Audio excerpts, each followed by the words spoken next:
Vous êtes, vous êtes prêts, j'ai l'impression. C'est bien.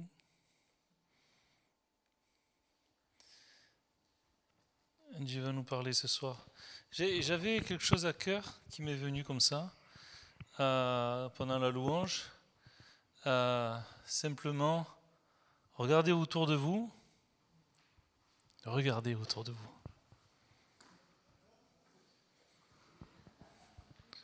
Parce qu'autour de vous, Dieu fait des choses.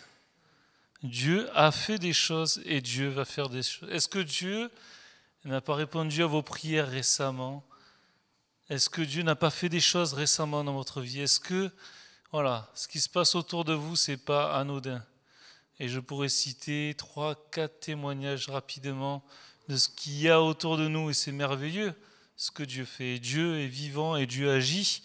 Et ne soyons pas familiers avec ce que Dieu fait parce que c'est incomparable.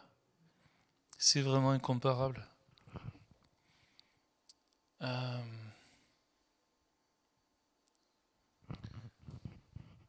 sais pas, peut-être Aurélie voudrait dire quelque chose. Parce que j'ai demandé à Abby, mais elle veut pas. Ah ouais. Non, c'est parce que hier, on a eu un entraînement de foot avec sport et foi. Voilà. Tu veux dire quelque chose ou pas? Non. Ok.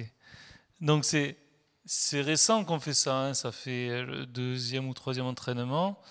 Et c'était particulier. Et moi, j'aime quand Dieu bouge et nous pousse à aller vers des endroits ou d'autres endroits. Le groupe de jeunes qu'il y a aujourd'hui a été essentiellement constitué par tous ces jeunes qui jouent au foot.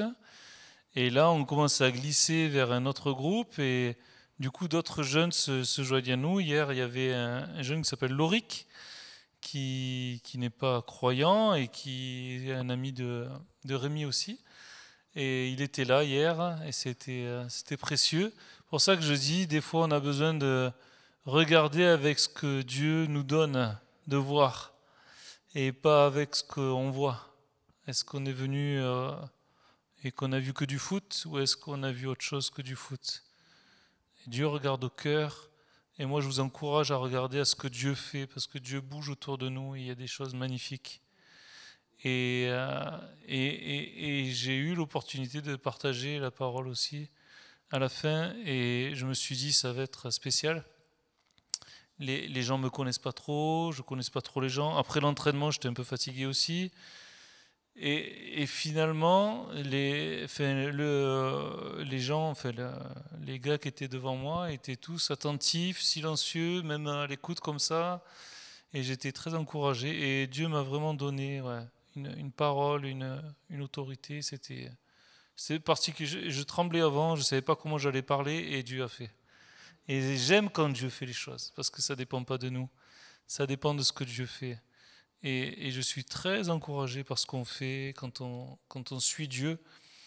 Voilà, c'était un petit témoignage. En tout cas, mettons les lunettes de Dieu. Voilà. Je voulais vous partager quelque chose dans Genèse. Genèse au chapitre 41.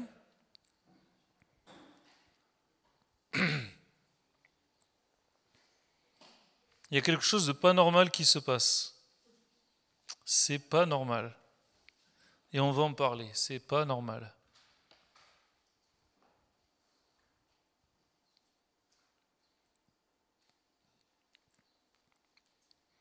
En fait, ce qui se passe dans la vie de Joseph, c'est pas normal. Il a été dans une famille où tout le monde l'a rejeté. Je veux dire, si ça nous arrivait aujourd'hui, si on était rejeté dans notre famille, même vendu comme esclave, presque mis à mort, tout ça, je pense que la famille, on l'oublie vite et on fuit de cette famille-là parce que cette famille-là n'a plus voulu de moi, m'a rejeté, m'a jeté dans une fosse, hein, ça peut être aussi spirituellement, ou m'a complètement rejeté intégralement et m'a vendu comme esclave en ne voulant plus rien savoir de moi. Et qu'est-ce que je fais avec ça? Je vis une autre vie. Je les oublie parce qu'ils ne servent plus à rien et je vis autre chose en fait. Hein? Et vous savez ce qui se passe dans ce moment-là? Genèse 41, verset 39. Pharaon dit à Joseph, puisque Dieu t'a fait connaître toutes ces choses, il n'y a personne qui soit aussi intelligent que toi et aussi sage que toi. Je t'établis sur ma maison et tout mon peuple obéira à tes ordres. Le trône seul m'élèvera au-dessus de toi. Pharaon dit à Joseph, vois, je te donne le commandement de tout le pays d'Égypte. Pharaon ôta son anneau de la main et le mit à la main de Joseph et le revêtit d'habits de fin lin et lui mit un collier d'or au cou. Il le fit monter sur le char qui suivait le sien et l'on criait devant lui à genoux. C'est ainsi que Pharaon lui donna le commandement de tout le pays d'Égypte. Il dit encore à Joseph, je suis Pharaon et sans toi, personne ne lèvera la main ni le pied dans tout le pays d'Égypte. Pharaon appela Joseph du nom de, et je me lance, Tsafnath-Paneach, qui veut dire ce vivant et l'approvisionnement du pays. Et il lui donna pour femme Asnath, fille de Potiphéra, prêtre d'On. Et Joseph partit visiter le pays d'Égypte. Et ce monde est très fort. Le diable est très fort. Le diable est très très fort. Tu es loin, tu es perdu dans tes pensées, tu es dans une tourmente. Et on sait que Joseph s'est attaché à Dieu tout au long de sa vie. Mais là, qu'est-ce que le monde lui fait? Il lui ouvre les grandes portes. Il le met sur un trône et il lui met l'autorité, il l'honore et il lui donne toute autorité sur tout le monde. Et je veux dire, mais si ça nous arrivait à nous, mais la famille là qui m'ont trahi, ces gens-là, c'est minable, je les écrase comme des fourmis. Ben non. Ben c'est pas ce qui s'est passé. C'est pas ce qui s'est passé. Vous savez, le nom de la fille de Potiphéra, ça vient du dieu soleil en fait. C'était un prêtre du soleil, de la lumière. Et on voit vraiment que là, il y a la lumière satanique. Et en fait, Pharaon, lui qui se prenait pour un dieu, a placé Joseph juste en dessous de lui. Juste, je te donne toute autorité sur le pays, moi je suis Dieu et toi tu vas juste diriger tout ça. Et on voit vraiment que c'est vraiment satanique, de chez satanique. La lumière du monde attire nos regards et quand on échoue, que c'est trop dur, nous fuyons, on crie à l'injustice, on renie, on refoule, on rejette parce que ce monde nous donne une lumière. Le soleil. Adorons le soleil. Combien de peuples ont adoré le soleil? Et quand le soleil se cachait, ils avaient peur. Ils avaient peur parce que le soleil était voilé. Mais combien la lumière satanique a dirigé ce monde? Le diable est un ange de lumière? Non. 2 Corinthiens 11, 14, il se déguise en ange de lumière. Il se déguise en ange de lumière. Ce n'est pas quelqu'un qui apporte la lumière. C'est quelqu'un qui se cache et qui nous ment. C'est un mensonge, encore une fois. Il est très fort pour mentir. Et en fait, le comportement de Joseph, il n'est pas normal. Parce que face à tout ça, il devrait trahir sa famille. Il aurait dû s'éloigner et accepter l'autorité et le trône. Mais Joseph, il avait quelque chose de très spécial. C'est qu'il aimait Dieu. C'est qu'il avait une compréhension de Dieu qui dépasse toute chose. Et en Genèse 46 au verset 20, on voit une chose. Il naquit à Joseph au pays d'Égypte, Manassé et Éphraïm, que lui enfanta Asnath, fille de Potiphéra, prêtre d'On. Et en fait, Manassé, ça veut dire oubli, et Éphraïm, doublement fécond. Et on voit une chose, c'est qu'en fait, Joseph n'a jamais oublié d'où il venait. Il n'aura pas donné des noms égyptiens, il aura donné des noms de son peuple. De son peuple. En disant, j'oublie ce que mon peuple m'a fait et mon peuple sera doublement fécond. Il y aura quelque chose, il va y avoir quelque chose de particulier. Et c'est en fait cette attitude-là que Dieu cherche. Parce que l'homme chutera, et moi-même, et peut-être beaucoup d'entre vous, on l'a déjà expérimenté, qu'on chute facilement, qu'on s'éloigne de Dieu, qu'on se croit tellement capable de servir le Seigneur, et pouf, on chute. Mais vous savez quoi ? Dieu, lui, il change jamais. On l'a chanté. Dieu, lui, il change jamais. Et Pasteur Pierre l'a répété dans sa prière.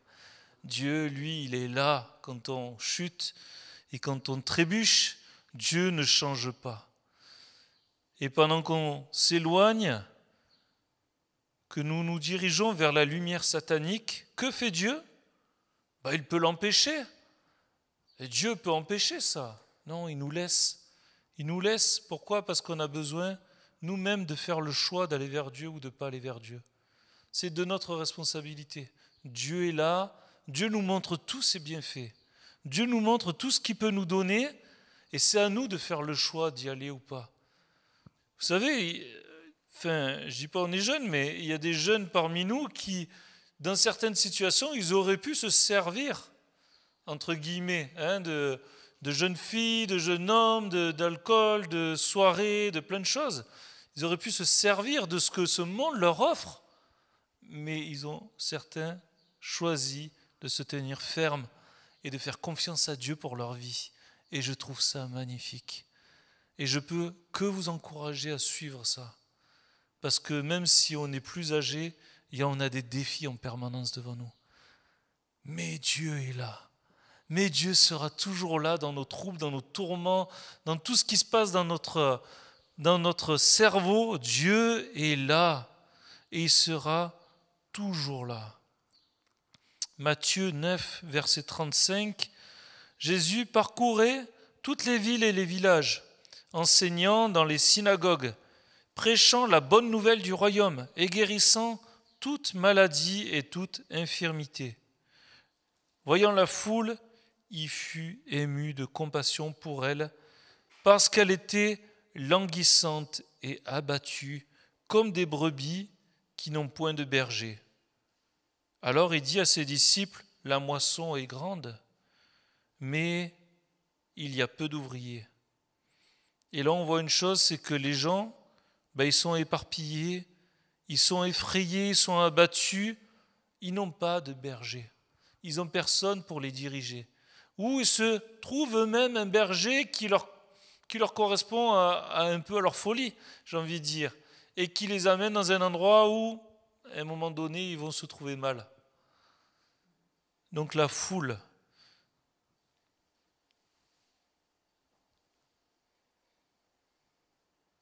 Les hommes sont oublieux des bienfaits de Dieu. Mais je ne sais pas si vous connaissez ce chant, mais la chanson nous dit « Compte les bienfaits de Dieu ». Nous, on compte les bricoles qu'on a, les détresses, les choses, on arrive à compter.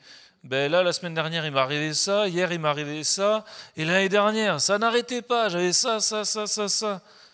Mais compte les bienfaits de Dieu. Mets-les tous devant tes yeux et tu verras en adorant combien le monde en est grand. Le monde est rempli des bienfaits de Dieu. Le monde est rempli de la bonté de Dieu pour chacun d'entre nous. Mais pourquoi on regarde toujours ce qui ne va pas ? Alors que notre Dieu, lui, il veut nous donner quelque chose d'extraordinaire. C'est ce qu'a fait Joseph. Joseph s'est appuyé sur qui est son Dieu. Et malgré tout ce qu'il a pu arriver dans sa vie, il savait que Dieu serait là et il savait que Dieu agirait dans sa vie. Parce qu'il lui avait donné des promesses avec les songes. On a un Dieu qui nous parle. On a un Dieu qui agit. Et quelles sont les lunettes avec lesquelles on regarde aujourd'hui? Est-ce que c'est les lunettes de la chair, les lunettes qui ne se soucient de rien?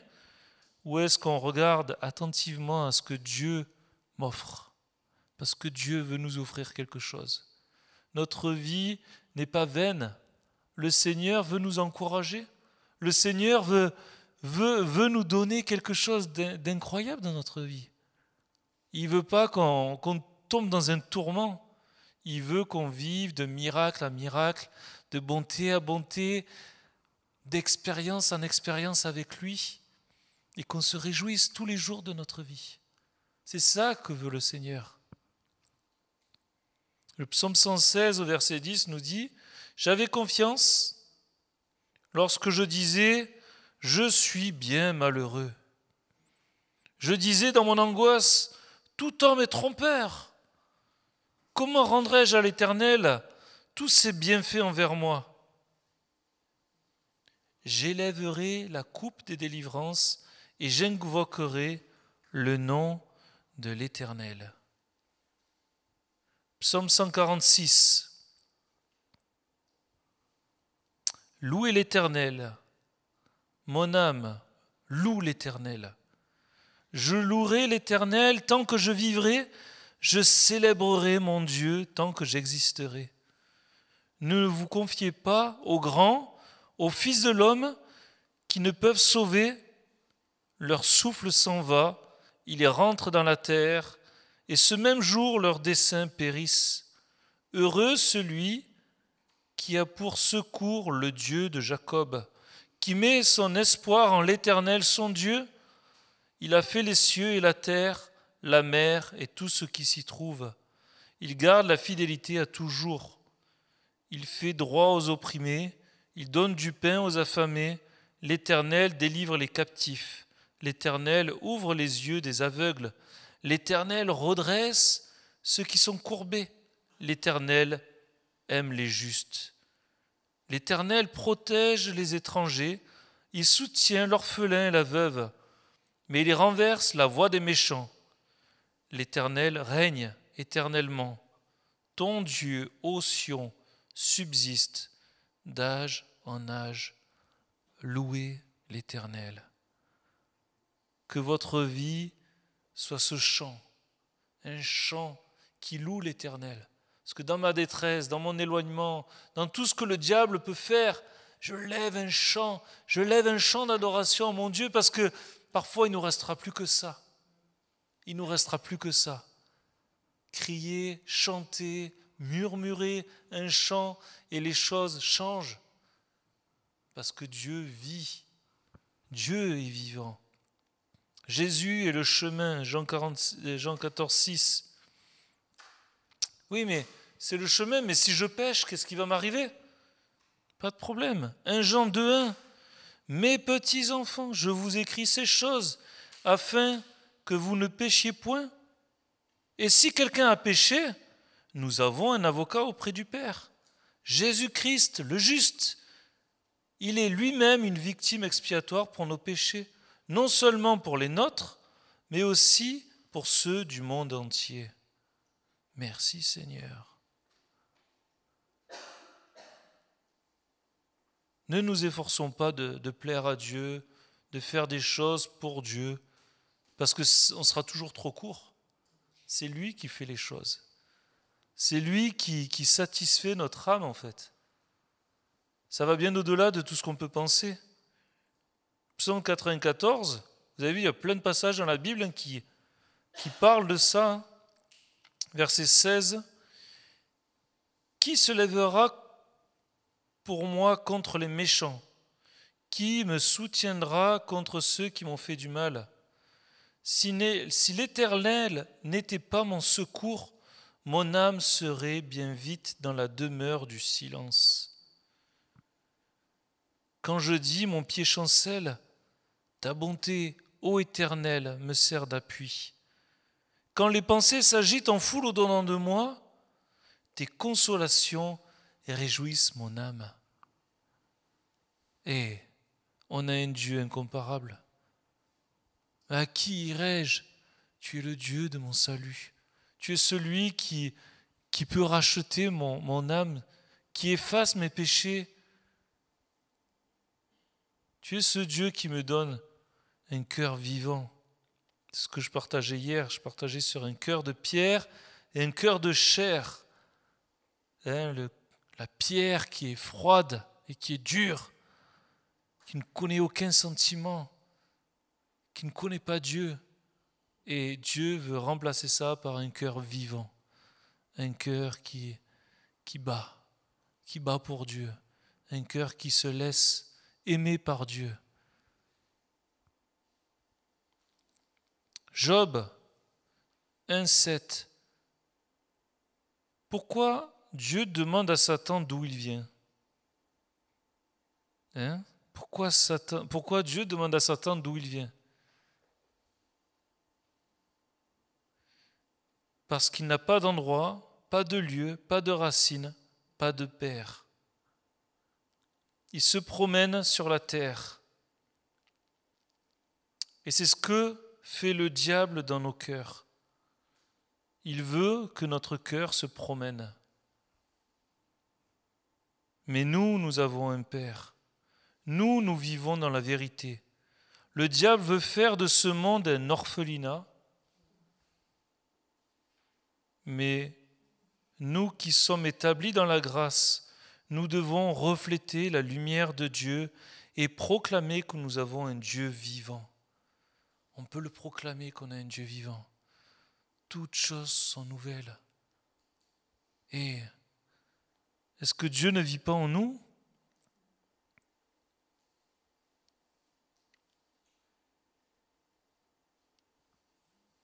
Ésaïe 43, pour finir, je vais lire ce verset. C'est un verset qui n'est pas, premièrement, dirigé vers nous, mais on peut l'utiliser pour comprendre ce que fait Dieu. Verset 18. Ne pensez plus aux événements passés et ne considérez plus ce qui est ancien. Voici, je vais faire une chose nouvelle. Sur le point d'arriver, ne la connaîtrez-vous pas? Je mettrai un chemin dans le désert et des fleuves dans la solitude. On a un Dieu qui est... Et il est là, hein? Il est là. Vraiment, il est là. C'est pas un Dieu qui nous laisse tout seuls, hein? Mais ce qu'on doit faire, nous, c'est ne plus penser aux événements passés. Et Joseph, tes frères t'ont vendu, pense plus à ça. Aime-les. Ils ont échoué, tu échoueras. Tout le monde va échouer un jour, tout le monde se trompera. Mais aime-les, parce que en étant gracieux envers eux, mais tu vas amener une lumière incroyable autour de toi. Et c'est vrai que ça peut prendre du temps, c'est vrai qu'il y a des saisons, et pour Joseph, ça a été long la saison, hein. Mais en tout cas, pour chacun d'entre nous, gardez ça au fond de votre cœur, qu'on a un Dieu qui ne change pas, et un Dieu qui est toujours là pour chacun d'entre nous. On a un Dieu qui est vivant, et c'est notre lumière. Le diable veut nous proposer une lumière, mais il se déguise. Il se déguise. Ce n'est pas un ange de lumière, il s'est déguisé. Nous, on a le Dieu qui est lumineux, le Dieu qui, au premier chapitre de la Genèse, était la lumière du monde. Hein? Il y a eu la lumière le premier jour, avant même que les astres soient là. On a un Dieu qui éclaire toutes choses, pas besoin de soleil. C'est le Dieu de notre vie, le Dieu qui rachète, le Dieu qui peut tout pour toi ce soir, qui peut tout pour ta vie, pour tes doutes, pour tes besoins. Il est là, c'est notre Dieu. Amen. Amen. Seigneur Jésus, on veut se reposer à toi, Seigneur, déverser notre cœur. Merci, Seigneur, pour ce que tu as fait, pour les prières que tu as répondues, Seigneur, dans ma vie. Et il y en a tellement, Seigneur, tellement de bienfaits que tu as fait pour moi, que je veux oublier toutes ces choses tracassières qui envahissent mon quotidien. Et c'est pas ça que je veux mettre en avant, mais c'était bien fait, Seigneur. C'est ton amour pour moi, Seigneur. Et je veux marcher de gloire en gloire par ton esprit, Seigneur. Je veux être élevé dans la grâce. Je veux élever un frère dans ta grâce. Je veux être une lumière dans ce monde et pas un poids pour ce monde qui l'écraserait à baisser la tête vers cette poussière.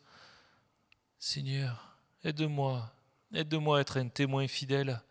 Seigneur, j'ai besoin de te voir, toi, Seigneur, dans ma vie.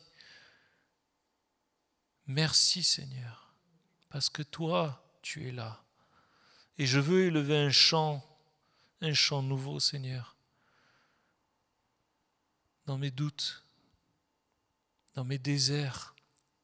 Je veux voir un chemin. Dans mes souffrances, Seigneur, dans mes solitudes, tu fais jaillir de l'eau, un fleuve. Merci, Seigneur, pour toutes ces promesses que tu fais. Parce que tu le fais, Seigneur. Et je suis reconnaissant ce soir. Gloire à toi, Seigneur Jésus. Amen. On va chanter un chant avec l'équipe de louanges.